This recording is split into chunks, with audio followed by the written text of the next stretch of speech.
Administrator, thank you for being here. I speak for 750,000 constituents that are extremely worried about the overreach and the attack and assault on American energy. When you talk about loss of life, the single greatest prevention of loss of life over the past decade has been from the Permian Basin, which has helped 1 billion people worldwide extend their lives and lift them out of poverty.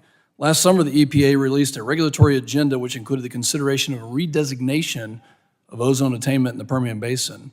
If this is finalized, it would impose serious regulatory burdens. In fact, the White House today just released their priorities. I'm sure you've seen them for infrastructure and energy, and one of them says, prioritizing community engagement. Administrator, I've sent 6 letters asking for a meeting with the Region 6 director, Ms. Nance. And you know how many of those requests have come back answered to me? 6 of them. 0. Unacceptable. That's not community engagement. Is the EPA actively pursuing a discretionary consideration of redesignation of ozone attainment in the Permian Basin? Well, you should absolutely be involved in those conversations. Sir, we're not. And I expect after this hearing today that we will get a call from Ms. Nance. Yes. Is the EPA considering a redesignation regarding ozone of the Permian Basin? I'd have to look into that. Obviously, that's a Region 6 issue. But you're the EPA administrator. I have regional administrators for a reason who oversee thousands of This is the most prolific area of energy production in the entire world. If it were not for the Permian Basin, this country and the world would have serious problems. That's very disheartening to not know the answer to that. Let's go to the next one on the natural gas issue, the natural gas tax. Look, my constituents are extremely worried about the overreach.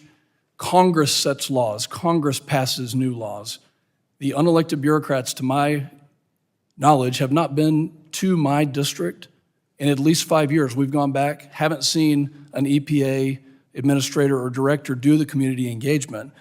Given Congress's clear intent to exempt marginal wells defined by less than 15 barrels a day and small producers, how does the EPA plan to communicate, if at all, to operators that were not reporting on the date of enactment of the IRA, that they do not have to comply? The IRA is a law that was passed by Congress that was delegated to the EPA. The EPA hasn't voluntarily established any taxes. So I'm not quite sure I understand the question. We do have a natural gas proposed and supplemental rule that the industry actually asked us for at the beginning of the administration because they wanted some regulatory certainty. I think in the IRA, there was $1.5 billion proposed. And how will the EPA communicate on how to follow those? We're community engagement. Number one, we've been communicating, and as a matter of fact, we've gotten a lot of feedback from the natural gas industry on how they want that $1.5 billion spent. We know they want it spent on mitigation. We know they want it spent on technology. We're designing that program right now with their input. There are many trade organizations that would disagree with that characterization, that have not been contacted, that do not support this and support my legislation to repeal the natural gas tax so that they can produce. Because here's the important thing. 80% of our production comes from independent producers. Those marginal wells, 80% in this country, over 80%, of the wells we have in this country are marginal. And so you would have to overturn that law before I could not abide by the law. Well, we want to know how you're going to inform them. And I got 2 more questions. Sure. It's a very worrisome thing. It's overreach. And my constituents who are actually lowering the cost of energy and doing the work are at risk. The entire country is at risk. But they have not been engaged in this. They have not been consulted, and that's very troublesome.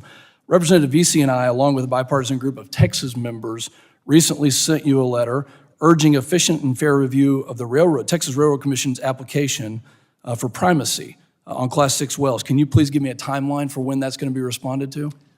That would be in the regional administrator's office, and again, I will get back to you. The 6 letters I've sent to meet with the regional director, these were questions I had for her, and we've received no response. I will be sure that you get a response. Administrator, we are extremely concerned. Energy security is national security. The Permian Basin deserves to have a fair shake when it comes to producing energy. We know how to do it better than anywhere else, and it's critical that the EPA not overreach, not do things that you know, again, as the chairman said at the outset, there's a lot of potential for good here. But when you don't communicate with us and you don't engage with us, we can't work together. With that, Mr. Chairman, I yield back.